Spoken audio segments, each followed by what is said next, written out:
The Group Practice Boss Conference tickets are on sale now. We expect them to sell out in just a couple days. There are only 120 of these available. Head on over to practiceofthepractice.com/conference to read more and grab your ticket.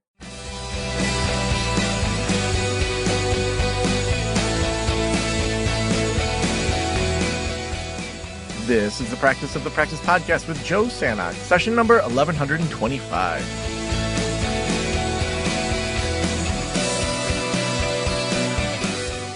Welcome to the Practice of Practice podcast. I'm Joe Sanok, your host, and I am so excited that you are hanging out with me today. Today, we are giving you behind the scenes in regards to our membership communities. And so a lot of our consultants are doing teachings every single week. Every Tuesday, Wednesday, and Thursday, we have live teachings going on in our membership. So we wanted to give you a little behind the scenes. So we're going to be hearing from Nicole Ball, talking about what to do when referrals are slow, HR basics with Andrew, client retention with Ashley, scaling with Nicole Ball, choosing the right project management systems, and all sorts of other things over the coming weeks. I can't wait to dig into this with you. If you want help from one of our consultants, please head on over to practiceofthepractice.com/apply. I'll chat with you for 30 minutes to determine if one of our membership communities or consulting might be right for you. Now let's get started with this episode. Hi, everybody. I think I know most of you, or I've seen you here and there in the webinars here at Practice of the Practice. But in case you don't know me, hello, my name is Nicole Ball. I'm a consultant here with Practice of the Practice, and I offer consulting to mainly people who already have a group practice and are looking to build it or to get to that $1 million mark. So I own a practice in Northern Michigan. I currently have 3 locations, looking for a location for the 4th. I know I told most of you that I would update you, but I haven't secured a location for my 4th yet. It's just hard finding location at the right place and at the right price either. And I'm sure many of you have dealt with this, but either the price is very low and the quality is low matching that, or the price is way too high and just not worth what they're asking. So it's been a little bit tricky for me finding a place, but 3 locations, 2 in Traverse City, Michigan, and 1 in Manistee, Michigan. I've owned mental wellness counseling since 2019, and we are an insurance-based practice. Although I would say probably 20% of our clientele are private pay. I've got 30 clinicians, a mix of folks who are virtual and folks who are face-to-face in our multiple locations. So, and a mix of folks who don't accept insurance and are simply private pay as well. So a good mix of people. In my free time, I've got 2 kids and 3 dogs. I also teach full-time for a local university here called Ferris State University. I just finished out my 10th year teaching for them. So that's really exciting. And I don't know what the next 10 years will hold with that, but we'll see. So today's topic is building a trustworthy team. And this is something that comes up a lot in my consulting with folks, simply because, number one, it's hard to find the right people. And then when you are training the right people, we want to make sure that we're doing it in a way that meets the needs of our practice, but also is setting boundaries so that folks know what to expect moving forward as being part of the team, and then building that culture of trust throughout. So I'm going to talk about some key points today. I don't usually have PowerPoint, so hopefully this will be helpful for you and helpful for the folks who aren't here today, who are going to be watching this later on since it's a holiday week here. So the first thing I want to bring up are just some key elements of trust. I mean, we know this kind of stuff, right? We've heard about it in grad school. We talk about it with our clients. But some of the key elements of trust that I really want to talk about today, and I think are important, are going to be reliability, competence, integrity, transparency, and empathy. So just to break these down a little bit individually, we clearly want people on our team who are going to be reliable, right? People who are going to show up when they say they're going to be there, people who are going to follow through with maybe tasks that we offer them, and then people who are going to not just be reliable for you as a business owner, but be reliable for their clients. So saying what they, doing what they say they're going to do for their clients, following through with client meeting times, and then following through with the plan that they initially developed for their client. So we want people who are going to be reliable as in the position that they're in as a clinician, but also people who are going to be reliable as a clinician for their clients. We also want to bring on people who are competent, and when we bring them on, we are trusting that they are competent. You'll hear me talk about resume versus gut today. And I think this is the tricky part, because we can trust our gut and feel like somebody is competent and then, be disappointed. But at the same time, we can hire somebody or bring somebody on our team based on how amazing their resume is and be just as disappointed because they are just not as competent as their resume described. So we want to bring on folks who are competent, and then we can trust them in that competence that they bring on, that they can do the job that they said they were going to do. Obviously, we want people with integrity. We want people who are going to tell the truth. We want people who are going to admit when they're wrong. And we want people who are going to do the right thing when nobody's looking. So I think those are the three main key elements of integrity that are really, really important. And again, this can be kind of tricky when we're bringing people on, because integrity is not something that we just like wear as a badge or wear on our forehead or wear on our t-shirt. Trusting that somebody's going to do the right thing when nobody's looking can be a little bit tricky. But we want people who demonstrate that integrity and that we can trust will uphold that integrity. Another key element of trust that's really important is transparency. We want clinicians who are going to be upfront with us and clear with us about their expectations and what their needs are, because sometimes that doesn't happen right up front. And if people aren't transparent, then they might be disappointed later on, or we might be disappointed later on. We also want folks who are going to be transparent when their needs aren't getting met, and then transparent with us if they're making a shift. And I'll talk about that just a little bit later, and I'll give you some examples of how that's happened with me. And then finally, we need folks with empathy.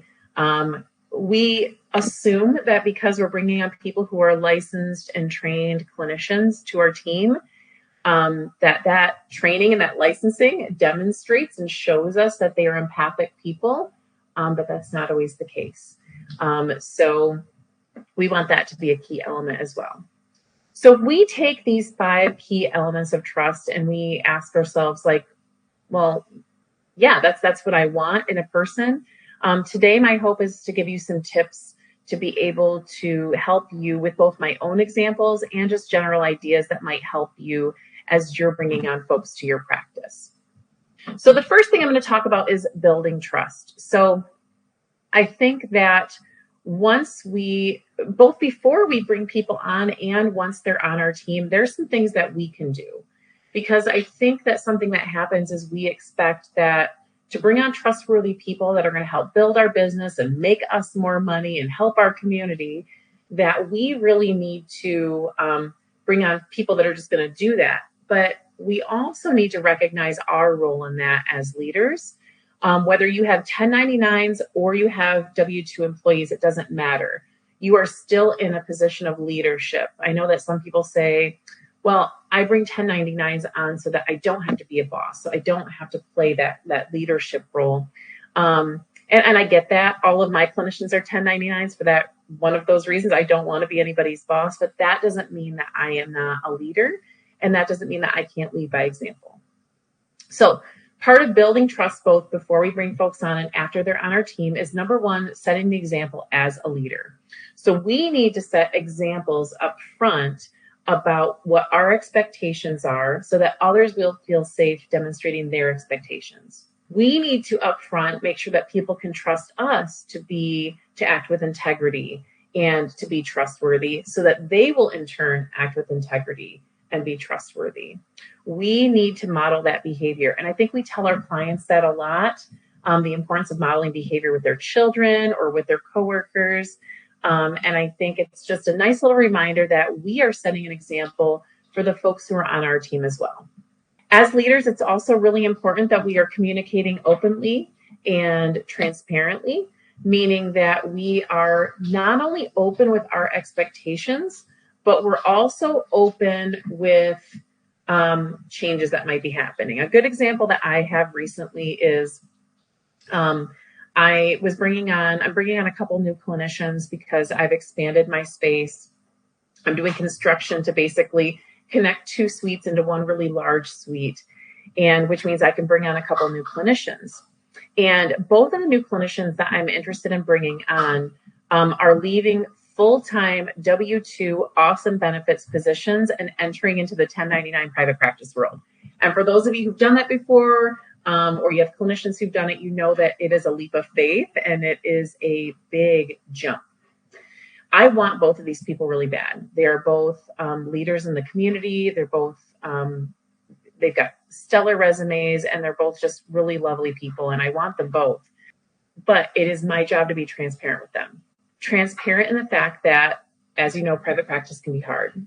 They don't get paid till I get paid. Insurance companies are really difficult to work with sometimes. If a client cancels, you don't get paid for that hour. If you are, in the 1099 world, you might not have that support on a day-to-day basis that you would usually get in a W-2 setting. It's going to take a minute to build up your caseload. As you can see, I'm giving you examples, but all of these things are important to me to be open and transparent about when I'm bringing people on, knowing very well that these things might scare people away. But it is my job, in order to build trust in that relationship, to be trustworthy and open and transparent up front. So by telling them, hey, I might not be able to get you a full caseload until 3 or 4 weeks down the road. Or, hey, you're going to have to be flexible with your income because if your client cancels, you don't get paid.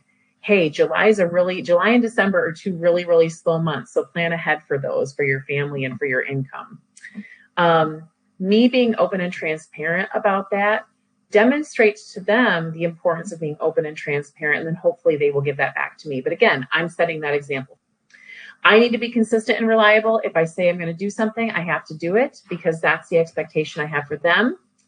And then it's also my job to empower people. Let them know when they're doing an awesome job. Let them know that they can come to me if they need me. Reminding them that what we do is really hard, but there's options and resources to assist. And empowering them to grow in their own practice. Because even though I'm bringing on folks that are going to basically have their own caseload and their own clientele, they can still seek out support from me and the other people on the team. When I'm building relationships based off trust, that's what I'm going to get back from them.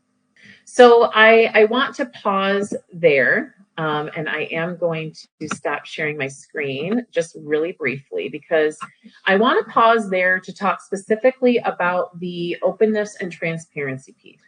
Sometimes this can scare people, because if we're too transparent, if we tell too much about what's going on behind the curtain, it can maybe drive people away. It can scare people off. Or it can encourage people to go start their own practice. That's something I hear in consulting a lot, is, why are you being so transparent? People are going to find out and they're going to want to go start their own practice. They're going to go and want to go do their own thing. My attitude is, again, if I want to build trust, I have to demonstrate that. But it can backfire sometimes. So I'm just wondering, if you've been with me before, you know that I like to hear from anybody. Does anybody have anything they want to share, or anything about transparency and openness that either has been really beneficial for them or really helpful, or maybe it's kind of not went so well in the end? Does anybody have any examples? We work on really being transparent, and we just sort of look at it as that there are plenty of people out there that need help. So if we're transparent and someone learns from us how to have their own business and they choose to leave, there's still plenty. We don't really look at things from a scarcity mentality. Of course, we also live in one of the fastest growing areas of the United States. So, that helps, that we can feel comfortable about that. And I think people value that. Yeah, thanks, Elizabeth. I think that's true. Something that I do is, every week my clinicians get a spreadsheet of all of the income that has come in for them, from what source, exactly how much, and then exactly how much I'm taking and exactly how much I'm putting in their account. And I've had consulting clients who say, like, oh my gosh, they're seeing right there how much they could be making if you weren't taking your percentage. You shouldn't show them that, because that's going to, they're going to go off and do their own thing. I feel like the transparency is more important, because I do want them to see that, client A that you saw on this date got paid this much by insurance, and this is how much I'm taking from you. I do that because I want them to know exactly where that money is coming from, instead of just getting like a random check in the mail or a random deposit in their account and them not knowing where that came from. And I did have a clinician leave once because they saw how much I was taking, and they thought to themselves, wow, I could do this on my own and be making a lot more money. And I'm going to talk about that in a couple of slides later. But you're right, Elizabeth, it happens. And there's enough clients for us to go around. And if that individual wanted to go off and do their own thing and start their own business, they're going to learn how hard it is. And they're going to have to jump through all the hoops, just like I did with credentialing, with developing your NPIs and developing your relationships and marketing. And they're going to have to start from scratch, just like we all did. And that's really hard work. And if they think that they can do that, more power to them. Good luck. I'll give you a high five on the way out the door and wish you the best of luck. But I'm just going to find another clinician, and there's going to be lots more clients. But that transparency to me is worth it, because I'm building a trusting relationship. And because I did that, now this individual who's left and started their own practice, we have a great relationship. We send referrals back and forth. We meet for coffee every few months to check in on how things are going. And I can mentor a little bit. We can bounce ideas off of each other. And I get a lot of referrals from him, because he knows me and my practice, and that trustworthiness has allowed us to have that relationship. And that's really important. So anyway, that's my little spiel on that. Anybody else have anything before I go back to my screen, if I can figure out how to share it again? I think transparency. I had a situation, like, I posted it on Circle, and it's pretty well resolved now, with like a difficult clinician and that situation. But she ended up quitting after I addressed the issues that needed to be fixed. But I could feel like both my admin and my other clinician on staff, like, on edge after that happened. Cause like, is it going to come to me next? And like, I think that transparency of like, hey, like, if there's these issues, like, you'll have a chance to work it out. Like, I'm not going to just say goodbye, you're done. We'll have that opportunity to do that, and like giving them that good assurance. I felt like they could kind of like finally rest a little bit, because Right. feel that tension from them without having that transparency. Mm-hmm. Yeah, absolutely. And that could be kind of tricky. Yes, it was like tricky to like maintain privacy, but then also like reassure. Mm-hmm. Mm-hmm. Okay, so hiring and onboarding for trustworthiness. This can be kind of tricky, because we are, again, no matter how good somebody's resume is, we are blindly bringing somebody on our team that is going to represent us and our little tiny baby that we've created of our practice, right? And that is a scary thing. Selecting candidates can be really, really tricky, because integrity and reliability are something that have to be proven.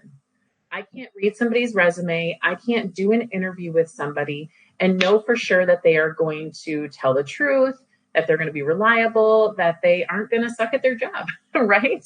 And unfortunately, I don't know if any of you have had it happen, but I've had that happen before, where I really thought somebody was going to be an amazing candidate and brought them on, and one issue after another pops up that demonstrates that with this particular individual, they just weren't reliable.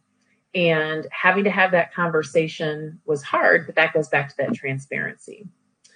So I want to talk about some interview techniques to assess for trustworthiness.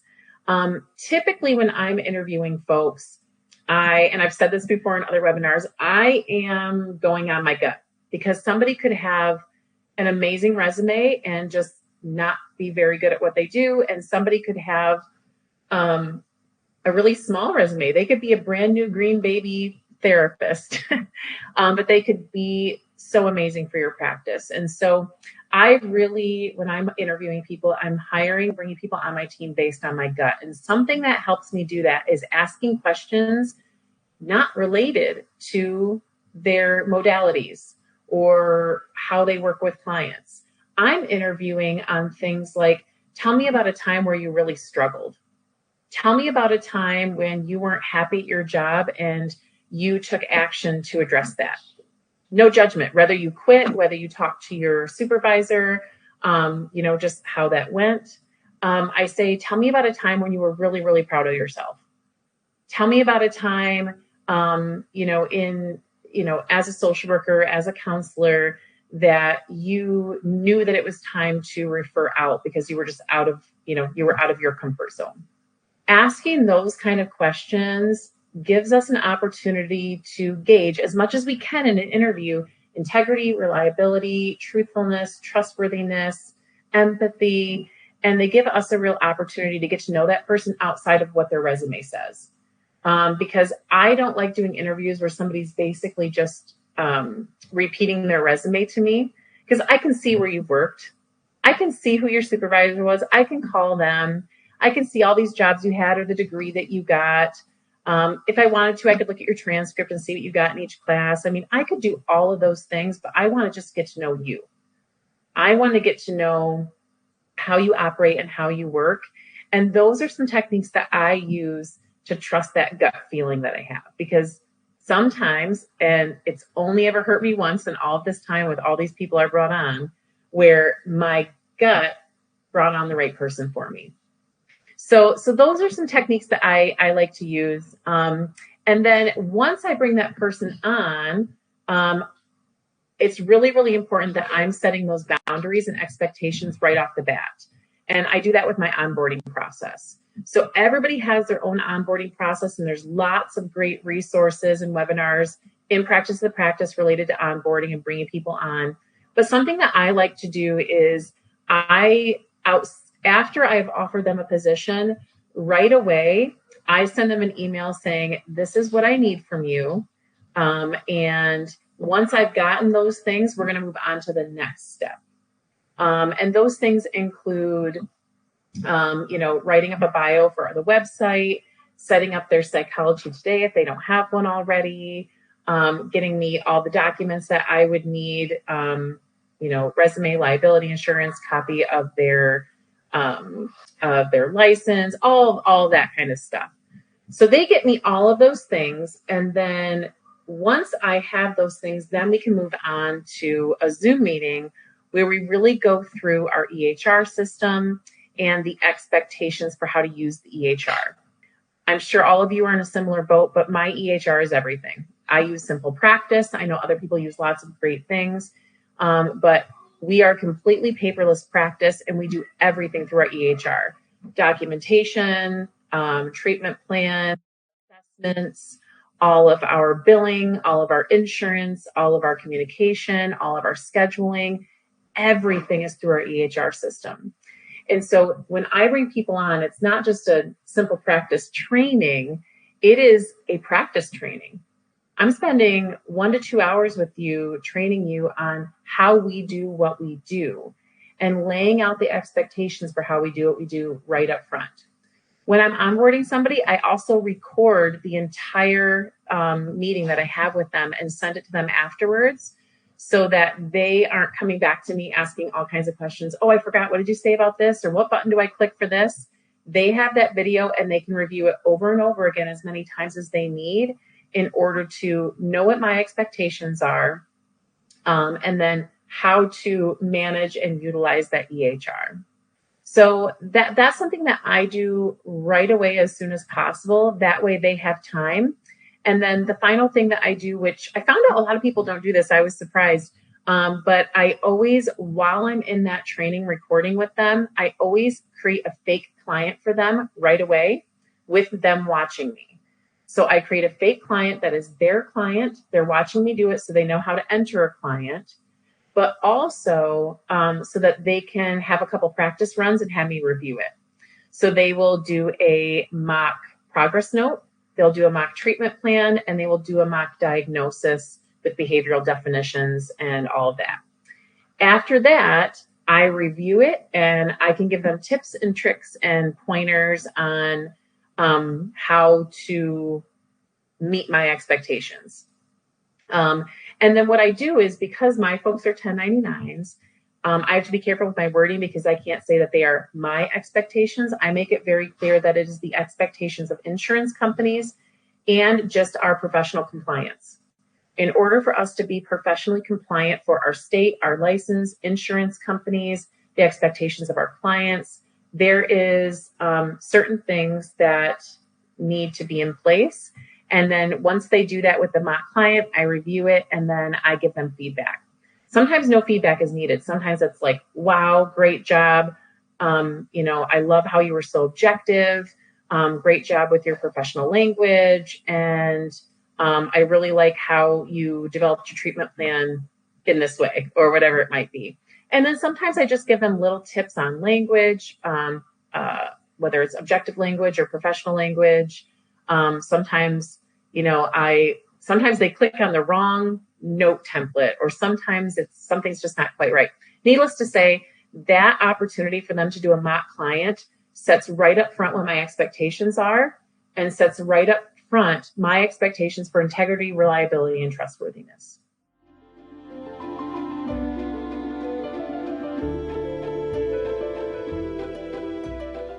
Do you often find yourself overwhelmed by the influx of client calls you receive? Receptionists are expensive, but you can't afford to let your patients go to voicemail. You care for your clients, so you try to phone them back, but more often than not, it's too late. They've gone to another practice. When you partner with Well Received, you capture every opportunity. Your calls are answered by professional medical receptionists 24/7, and they can support you with more than just message taking. They offer new patient intake, after-hours service, bilingual services, medical appointment scheduling, medical live chat, and so much more. All this at a fraction of the cost of an in-house receptionist. Your patients are Well Received's priority. As a Practice of the Practice listener, you can get an exclusive 50% off your first 2 months of service. Head on over to wellreceived.com/Joe to start growing your practice today. Anybody have any questions on that? What do you use in terms of, you said you recorded the training that you do with the EHR and then send that to them. What do you use for the recording? I use my professional Zoom account. So I have the professional Zoom, although we don't do anything that's too, I'm not showing them anything that would break HIPAA. So you could just use the free Zoom account. But yeah, you can just record it on Zoom and then I send it right to them in an email afterwards. That's a great idea. It didn't even occur to me to use the Zoom. I love it. I use Zoom all the time, even just to record myself. And I'll give you a quick example just because it just happened the other day. I had a newer clinician reach out and say, I've watched the video, Nicole. I can't figure out how to, what was it? Oh, how to change something with a client's billing or whatever. They were kind of playing with something with the billing. And rather than emailing them with a step-by-step, I hopped on Zoom, created a quick appointment, recorded myself and shared my screen showing it to her. It was like a 4-minute video, sent it to her. And now not only does she have exactly how to do it, but she can review it anytime she wants to learn how to do it again. So yeah, I record myself via Zoom all the time. It's really helpful. I love that. Thank you. Yeah. With my consulting clients, I talk a lot about culture. And I know that Practice of the Practice has lots of things about, creating a culture that is important to you. And not everybody's culture in their private practice is going to be the same as somebody else's. So regardless of what your culture is or the culture that you want to develop in your practice, it's important that you're creating very clear goals and expectations for both your individual clinicians and for everybody. And for some of you, this might mean encouraging collaboration and teamwork, whether that is through case conference presentations or meetings or, building morale with outings, whether that is, team building exercises or just, parties and get-togethers. It's important that you're utilizing those opportunities to build that trustworthy culture. And what I mean by that is by including folks in what you're doing and showing them showing them that you trust them, they are in turn going to give that trust back to you. Or at least that's the hope, right? We want to know that people are, giving something back to us when we give to them. So this can be tricky because if you are building a very large practice, what this means is you're not going to meet everybody's needs. And so I give my own example for this simply because I have 3 locations and over 30 clinicians. And I'm never going to get everybody in the same place at the same time. I'm never going to match up everybody's schedules. And I have all 1099s. And so what that means is everybody's kind of coming and going as they please and doing their own thing. What I have people who come on saying, hey, I left the agency world because I don't want to go to meetings. I don't want to go to team building exercises. I don't want to, have to go to trainings all the time. I want to come in, see my client, write my note, and go home. And that's it. But then I have other clinicians who come in and they're like, oh, I miss the meetings. I miss the collaboration. I want to talk to people. Are you going to offer any trainings? Or, they want more. And so as a practice owner with a large practice, there is no way that I am ever going to meet that demand. I'm never going to meet everybody's needs, and I'm never going to meet everybody's wants. And so for me, how I've done that is I've let everybody know right up front what I can and can't provide to them. I can't provide you a weekly team meeting where we're going to all get together and talk about cases. But what I can provide to you is a monthly case meeting that is optional. And if people want to come, they come. And if they don't want to come, they don't. Last one I had, out of 30 clinicians, I had 4 show up. But it was nice because those 4 clinicians got to present their tough cases. They got to receive feedback from their peers. They got to have some discussion with maybe other clinicians that they don't see on a week-to-week basis because everybody's on their own schedules, or people who are at a different location. And so my point being is that regardless of the culture that you want to have, you're still going to have needs of everybody. And it is impossible for you to meet everybody's needs. And so being transparent with the expectations right up front that I can offer you this, but not this, is going to help people decide if what you have to offer is going to work for them. But also they're going to know what to expect. And they're going to know that, well, I'm not going to get, a weekly team meeting, but once a month, if I want to, I have this opportunity. Or I might not get this training paid for like I did at the other agency, but my practice owner put out an email saying, hey, there's this really cool training. And if anybody wants to go, we're all going to ride together. Right. So there is some level of togetherness, but also recognizing that I'm not going to meet everybody's needs. And then the last thing I have here is, in order to foster that trustworthy culture, I think it's important to celebrate successes together, and let people know how good of a job they're doing, and let people know that you're there if you need them. And if there's something that happens, giving an opportunity for everybody to learn from it without pointing fingers, I guess. So there's some tips for that. Communication and transparency. We already kind of talked about this. And some of these are no-brainers, but making sure that you're clear and open in your communication, that your expectations are clear. And I know this sounds silly, but anytime you can have a paper trail, have a paper trail. I've never had anybody leave my practice angry, but I'm part of a practice owners group here in my local community, and somebody, it was a he said, she said kind of a situation, and it's gotten really, really messy. That's all I'll say about that. And one piece of advice that I gave her is to make sure that she's emailing her clinicians with her expectations, because there needs to be a paper trail sometimes, unfortunately.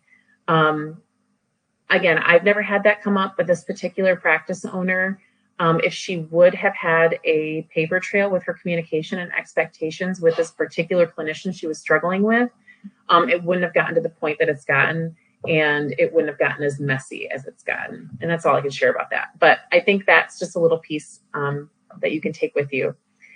Make sure you're sharing information appropriately. And we all know what this means, right? It's not putting everybody's dirty laundry out for everybody else to see. Making sure that we're being kind and empathic, because that's what we want to get from our clinicians. and making sure that we're being honest and open and acting with integrity, because that's what we would want from our clinicians. Addressing conflicts and challenges openly. So making sure that we are not, we're not saving things for later, and also making sure that we are, again, that word transparency keeps coming up, but being transparent with our expectations. And so if somebody does mess up, hey, I noticed this, just as a reminder. That way it's not, oh, I've noticed this over and over and over and over again, and this really isn't working out, right? We want to be open about what we're noticing and open about what our expectations are.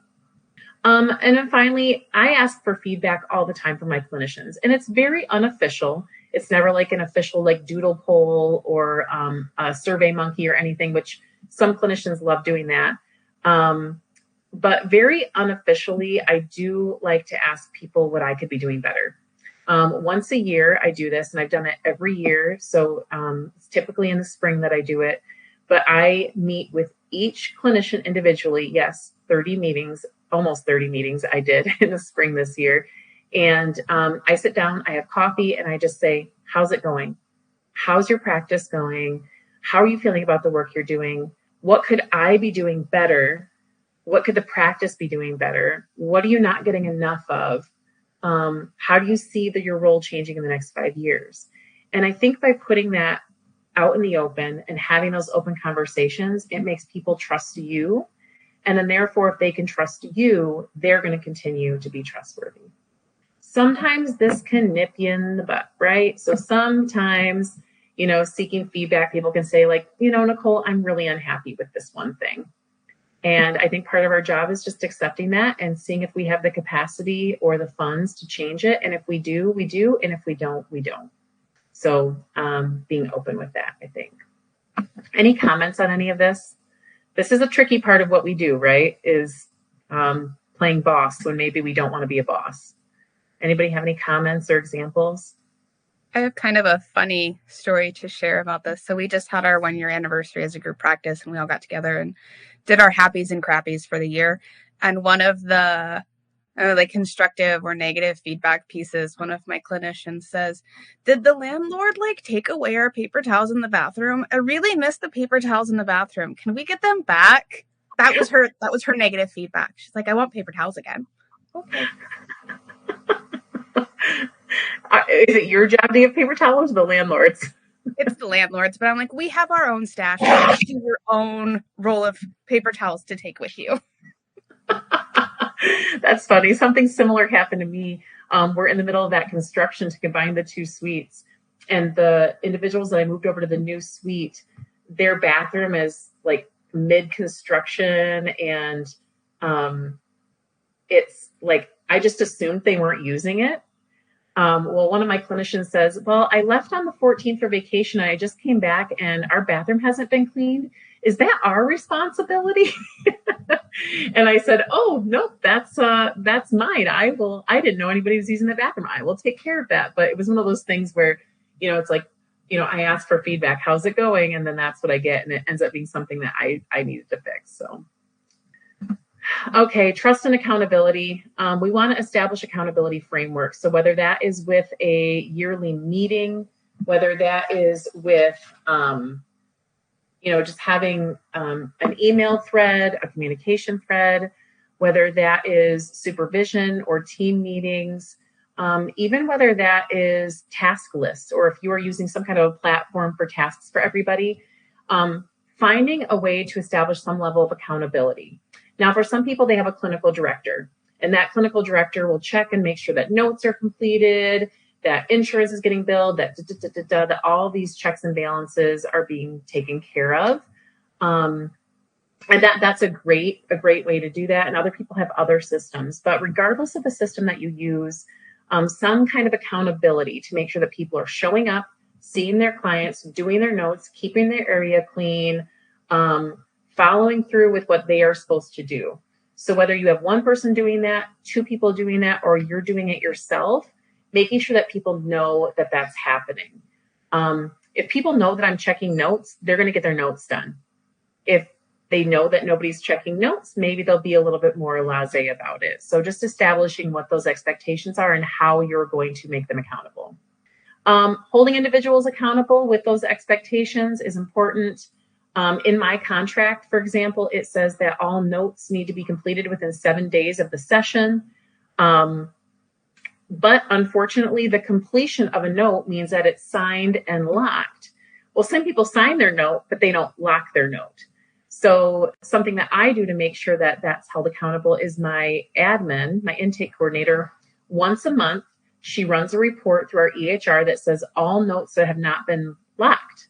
And then sure enough, there's 5, 6, 7 people who they did their note and they signed it, but they didn't, or they signed their note and saved it, but they didn't hit the sign and lock button. And it's a whoopsie, no big deal.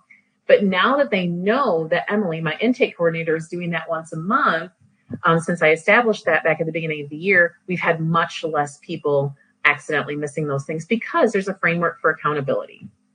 And then unfortunately, people make mistakes. Maybe you make mistakes, but when you take responsibility for your mistakes, that goes back to that integrity piece, and you are holding yourself accountable for it and taking responsibility for it, it shows other people that it's safe to do that. So when I own my mistake and say like, oh my gosh, my fault, I totally dropped the ball on that. I'm so sorry. I will take care of that for you. I really appreciate your understanding.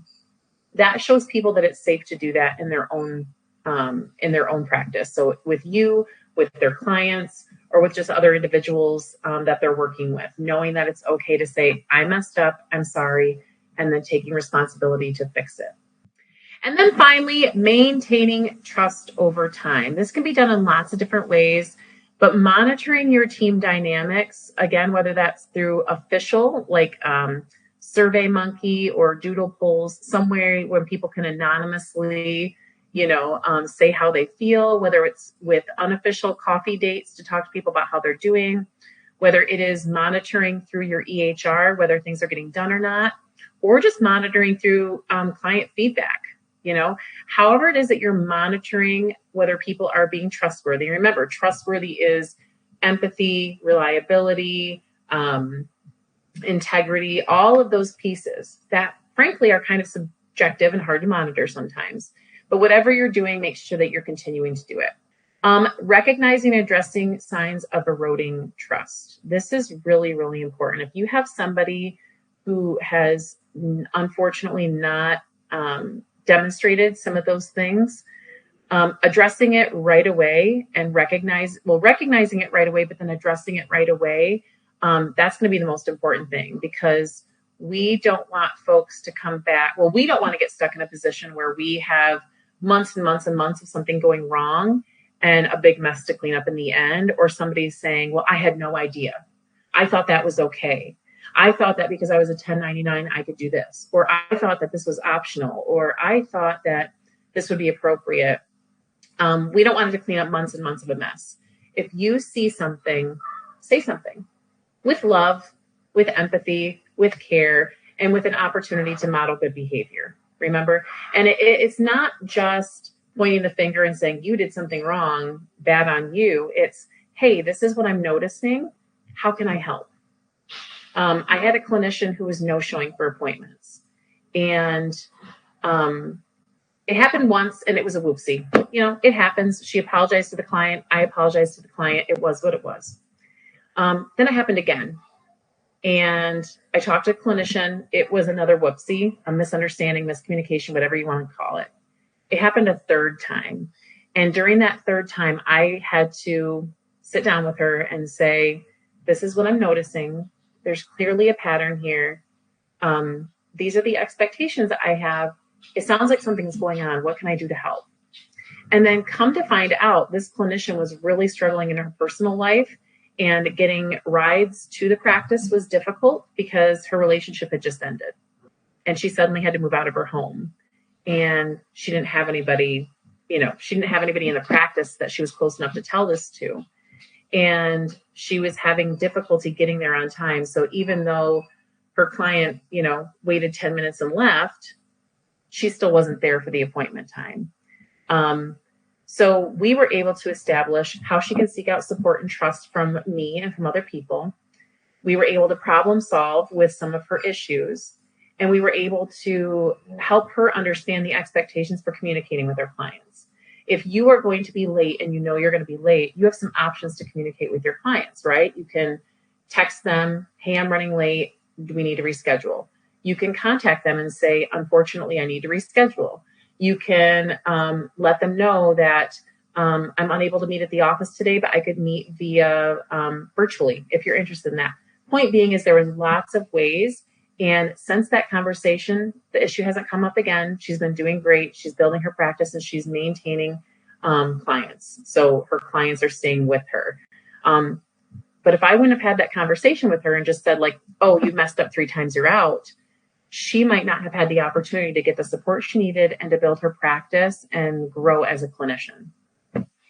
So that's my little example of that, because what's happened now is I feel like I've built trust with her. And so she's going to feel safe coming to me if something happens. And then if trust does get compromised, I think you being transparent is the best thing. It says strategies here for building trust. I don't really have a list of strategies because when your trust gets compromised, it hurts and it's unfortunate.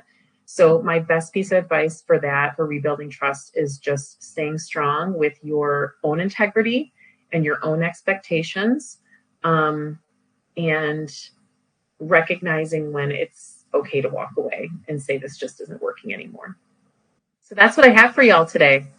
Kind of a lecture style, if you will, which, that's my jam. So hopefully I left you all with some good ideas today. I'd like to just real quick before I kind of dismiss for anybody who has questions, I just want to put it out there and say, was there anything that I shared today that resonated with somebody where they were like, oh, I'm going to do that now, or, oh, that's a good idea, or, oh, I tried that and it didn't work. Does anybody have anything they want to share that stood out to them?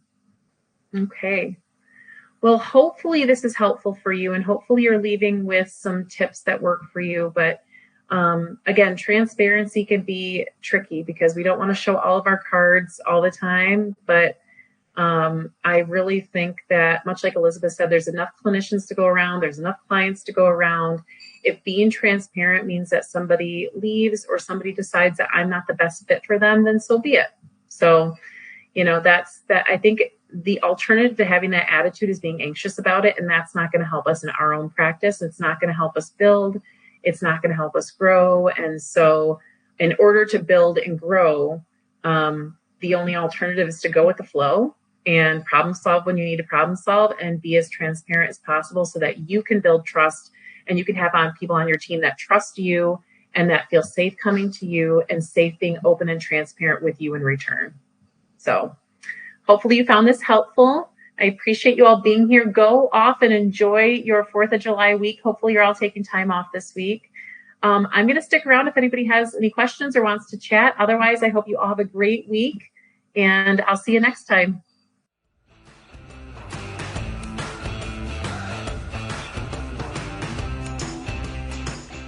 Well, thank you so much for listening to the Practice of the Practice podcast today. These trainings are available in our membership communities. Now, we're going to be opening up our membership communities more than just when we're opening Level Up Week. So if there's one that you are interested in, I would love for you to head on over to practiceofthepractice.com/membership, where there's more details and you can get notifications when those open up. So if you are in solo practice, just getting going, if you are building and sustaining a sustainable solo practice, Next Level Practice is for you. If you are looking to launch a group practice launch is for you, and Group Practice Boss is for all those group practice bosses out there. We are here helping you build a thriving practice that you absolutely love every single day, and we couldn't do that without our sponsors. And our sponsor for today's episode is Well Received. Oftentimes, people are calling through all the phone numbers, and if someone answers the phone, those are the clients that actually get in. If you want help getting every single phone call answered 24/7, you need the support of Well Received. They do new client intakes, after-hours services, bilingual support, and so much more. You can get 50% off your first 3 months over at wellreceived.com/Joe to start growing your practice today. Special thanks to the band Silence is Sexy for that intro music, and this podcast is designed to provide accurate and authoritative information in regard to the subject matter covered. It is given with the understanding that neither the host, the producers, the publishers, or guests are rendering legal, accounting, clinical, or other professional information. If you want a professional, you should find one.